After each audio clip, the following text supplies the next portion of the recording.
Good morning, everybody. Welcome to the channel. It's Audrey with Windy Creek Acres. I got a tripod for Christmas, so I'm going to try it out. I'm hoping it's going to help make my videos a little better, make it a little more steady, and yeah, just some different angles, I guess. Then I can set it down and videotape some things I'm doing as opposed to holding my camera all the time. So yeah, that's exciting. Now, what I'm going to discuss today is we got a GPS collar for Toby, and because he's going to be our yard dog, we appreciate having a yard guardian. I've said this before.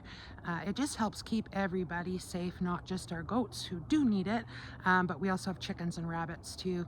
And there's our house there, and if you can see way over here, this is the old homestead house back here, and this is where our rabbitry is now, which is a far cry from our goat pen. So we also need a dog up on this end of town too. So what did we do? We did some research. We knew that we needed a GPS collar or some way to keep him contained in our yard because we've sadly lost a dog to the highway. That was our Kangal Sage that we had this summer. So we learned a very, very hard lesson about how to keep our dogs home. We were just spoiled with our Trigger, who was a Great Pyrenees Maremma, and he just stayed home all the time. So we were kind of spoiled with him, and I guess didn't take necessary steps for dogs after that. Just hoping that they would be bonded enough to us that they would want to stay, kind of like our Trigger. So we did some research. We did research. I am not being paid for this. This is no promotion by any means. But we did our research. We kind of looked at a few different GPS collars. I'll name the 3 we looked at, but there is multiple. So make sure you do your research and you choose which one is going to work best for you and your area. I'm not even convinced on this one, but we're going to give it a really good try, just because we do need something. And while it was pricey, our dogs' lives are worth more than that. So we looked at Invisible Fence, Spot On, and Halo. Those are the 3 that we looked at. I can tell you the one we chose. We chose Spot On. A couple of the reasons I chose that one, and it could be just my ignorance to not looking further into it, but Spot On allows me, as the, what do you call it, the operator, I guess, of the collar. I can choose if he gets just a vibration or if he gets a shock. I can choose how much he gets, which we are going to start very low and work our way up till we find the appropriate amount of shock that he may need, and vibration might be enough. There is tones. There's 2 tones that give him an alert on the first area, getting closer, and then as he approaches that boundary line, he'll get a warning tone, and if he still doesn't listen to that, then he'll get the vibration or the shock. So we are now, right now, in the process of training him to learn those kind of alert and warning tones, so it doesn't have to come to that. So I did dig it out for a little bit yesterday just to try it out, try setting some boundaries and make sure that it's working. What was another reason? The other reason was I wanted to be allowed to set my boundaries. So if I was seeing that the boundaries were allowing him to go too far or allowing him into the wrong spaces that I didn't want him to be, then I could change that myself. I know that some of the other collars, you basically use customer service and or a technician, and they set it for you, as well as your vibration / shock modes are also controlled by somebody else. Which is just a phone call away, so it could just work for somebody just as well, but I wanted to have that control. So yeah, so we're gonna try a little bit more training today with him. We're gonna teach him the tones. If you're interested in it, there's lots of videos on YouTube, and go from there. Just make sure you do your research and choose the one that works best for you. So this is the one we're going to try with Toby. So yeah, I'm gonna go grab a leash, fit his collar on him again, and we're gonna head down the driveway till I know where I've set a boundary down our driveway so he cannot get to the highway there. And that's the easiest one for me to get to because of the amount of snow we have. So we are teaching him there. Yeah, let me go grab a lead and then we'll head out to Toby's pen. All right, I'm in and out of the barn. Now I'm headed to the goat pen. And as you can see behind me, I'm leaving the barn. That's where I was. And going down the path towards the goat pen. I need to find a different camera so that I can flip it while I'm walking. That might be a little bit easier.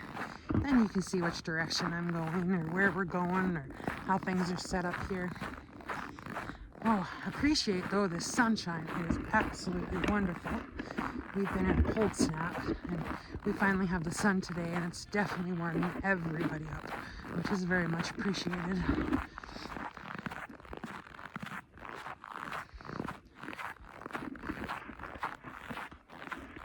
Hi, Macy. There's Miss Macy greeting me at the fence all the time. That's what she does. She waits. She appreciates her people. Don't you, Macy? You love your people. Yes, you do.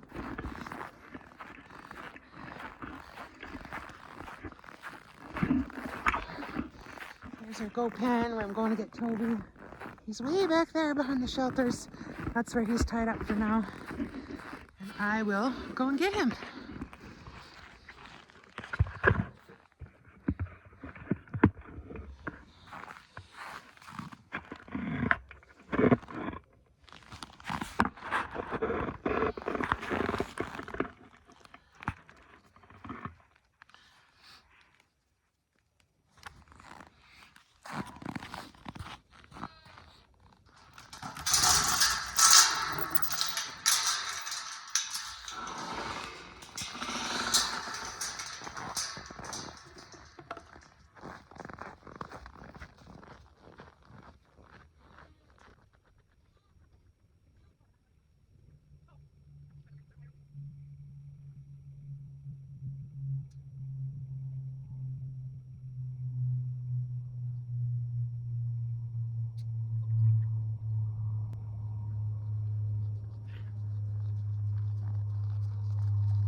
Macy, no. Come, Toby. Good boy. Nope, leave it. Nope, leave it. Toby. Get that in with me.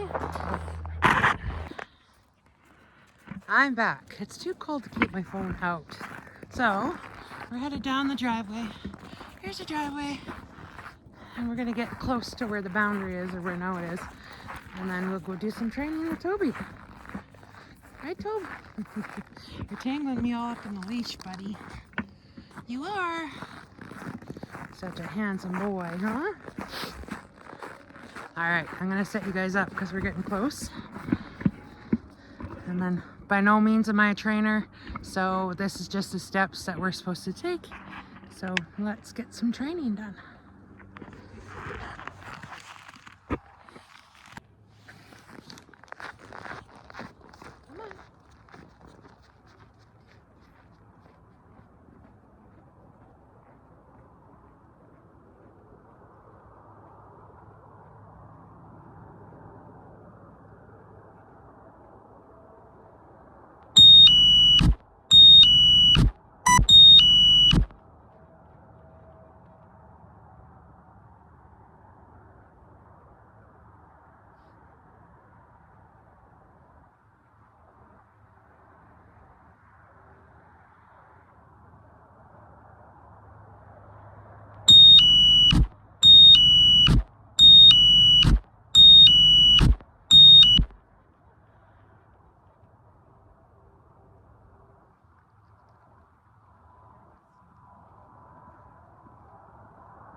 know if you have spot on, but and I don't know if it's the sound of the highway or what, but I can't hear his collar beep, and he doesn't respond to it. This is only day 2.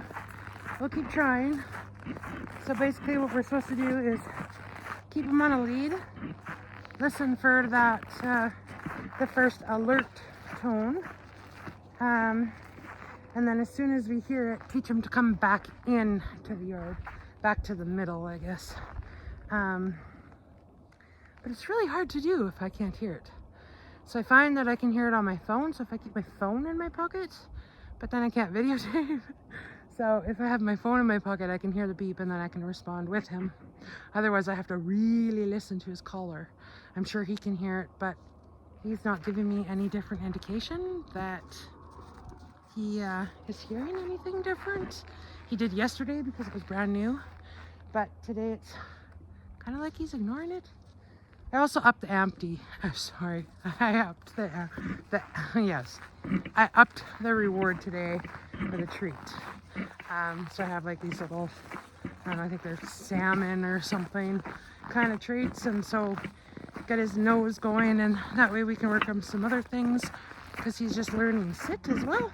And while he's food driven, he still is like driven by affection too. It is super sweet. He's a super sweet pup. Aren't you, Toby? Yeah, you're a sweet pup. Let's go. I know you're all tangled up. Let's get you untangled. Hold on. Stop. Toby. Hey. Just wait. Let's get your collar off, buddy. We're going to take his collar off because we're not going to work on it anymore right now. And he listens super well, so he doesn't need his leash on either. Like, he doesn't go very far without me. There you go. Oops. See, I still can't use a tripod. I'm trying, but it doesn't work. They only say like 5 to 10 minute training sessions. Short and sweet. Make sure it stays on a positive note, not on a bad one. Yeah. And again, I guess I've always kind of let my stock raise my dogs, my livestock guardians. So back to his setup right now. He actually set up in Macy's pen still, and he is tied up in there on a chain for when we are not there. That just keeps him from chasing the does and the weanlings. So I'm hoping he's learning. I do notice some mornings when I go in there, like to go collect him, that the does are sleeping on his side of the shelter that he has access to. So, which makes me again believe that he is being good with them. This just doesn't give him the opportunity to do something that he's not supposed to when I'm not there. And Macy doesn't correct him. So I need different tactics. So right now we're spending, I don't know, twice a day for sure when I'm doing chores with him. So we walk the perimeter still twice a day when we can find the perimeter because it's covered in snow. But we do have a pretty beaten trail now, so it's pretty easy to walk on top of the snow. We don't have to walk in the snow. A person should get snowshoes though. For the amount of snow we have and walking through the field, that might make it a little bit easier. Walk him, and then I spend a little bit of time in the pen with him, with the does, and I guess reprimand him for when he pays too much attention to them. Again, these girls are just crazy. I never ever feed them up here at the fence line. They always get fed in the shelter way back there, but they always meet me up here. Yes, and the chickens are out enjoying the sunshine too, and they absolutely love this weather. They are so happy to have this sunshine, aren't you guys? I know, it's much better, isn't it? Get out of that darn coop. Haha, they're feeling cooped up. Yep. Anyway, I guess that's for today. Kind of all I wanted to touch on. I'm gonna go take Toby in and do a little bit of training with him. Just give him some time off his chain and make sure he's doing well. Yeah, thanks for joining us today. Yes, these girls are so happy that the sun is out. so happy, Mr. Toby. Look at all my weanlings, they're so big. Yeah, you guys are getting so big. Hey, my 2-year-olds. I'm hoping that they're bred. That's my hope. But everybody's so happy with the sun. Hey, so much warmer, Hope. Yeah.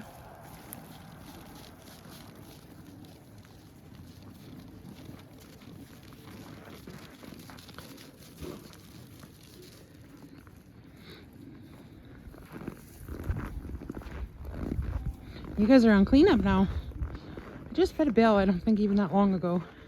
And they are plowing through it, but it's been cold, so understandable. They're on cleanup now that it's warm.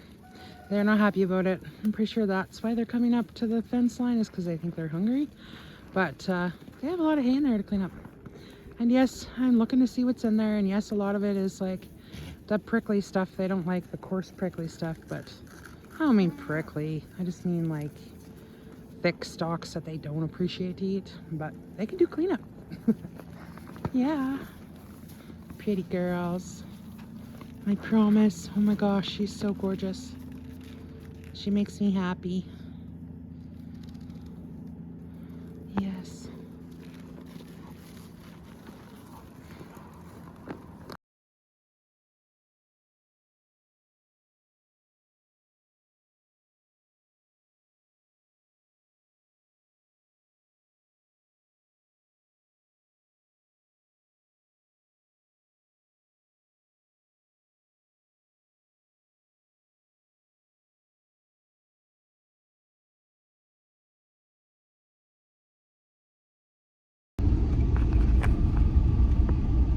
Another thing I should...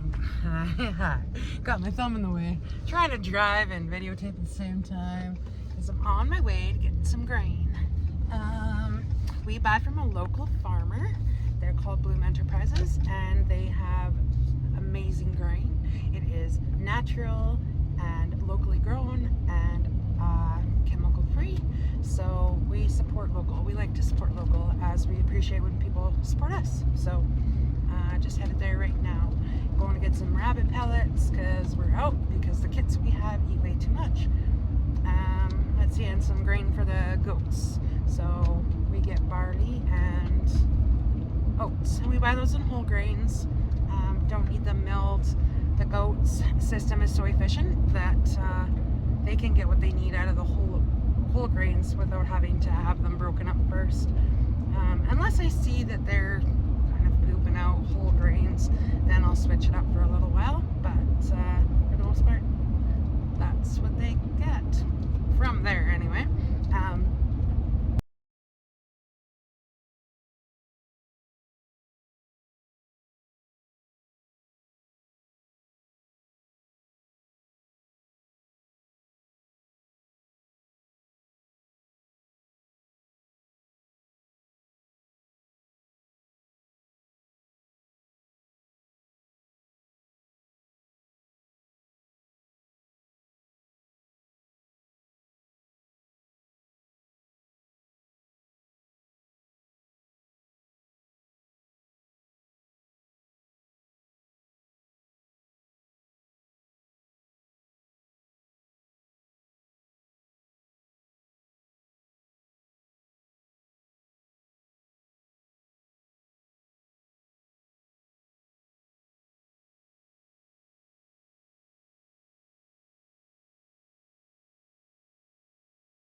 All loaded and ready to go.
about going down to Blum for grains is they're so close. Like, I think it's like, I don't know, 10-minute drive.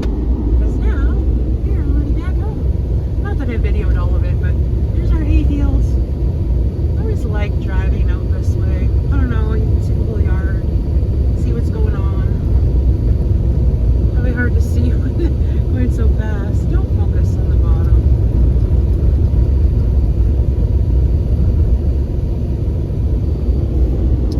And we live that close to the highway.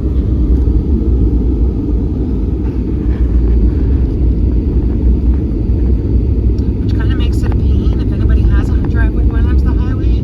It is not fun going onto the highway or coming off of the highway. Going on isn't terrible from the driveway, but coming off the highway, I find that so many people like don't pay attention. And so because we have to turn, usually we turn left off the highway because we're usually coming from Grand Prairie, that it just like, I don't know, people just don't slow down. Even if you have your brake lights on and your signal light, people still tend to pass you on the highway. It's scary, actually, not gonna lie. So you really have to pay attention for yourself to make sure you get home safe.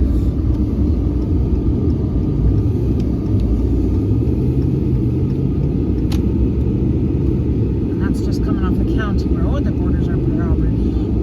There's our hay fields covered in snow. Makes me so happy. Maybe we'll have enough moisture going to the ground this year to help things grow. I can only hope. It's funny how your mindset changes when you go from living in a city to living on an acreage to now owning livestock and growing a hayfield. Before it didn't really matter how much snow you got or rain, but now it's kind of plays out your future, I guess, and you like pay way more attention to how much snow is on the ground and how much rainfall you get. And yeah, it's great that your mind shifts because you have to. You have to plan for the future. You got to know what your hayfield is going to support your livestock. So, yeah. Now we're home, going down the driveway. We got to head back to the barn so we can unload the grain.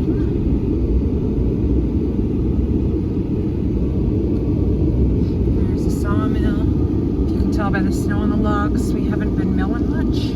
So hopefully that's going to change here once the weather warms up a bit, so we can start getting siding ready for the shop and building some doors for the shop. We can't afford overhead doors, so for now we're just going to do a couple sliders and then some hinge doors for now until we can afford to start putting them in. Alright, I'm going to put you guys down while I back up to the barn.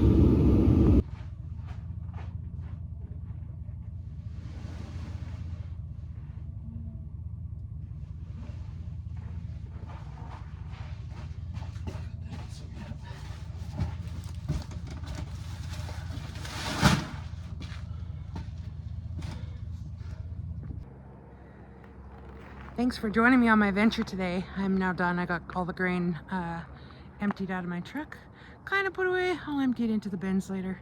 I don't need it till tomorrow. So there's the rabbit house there. I just dropped off the pellets and now I'm going in to sit down for a little bit. Anyway, until next time.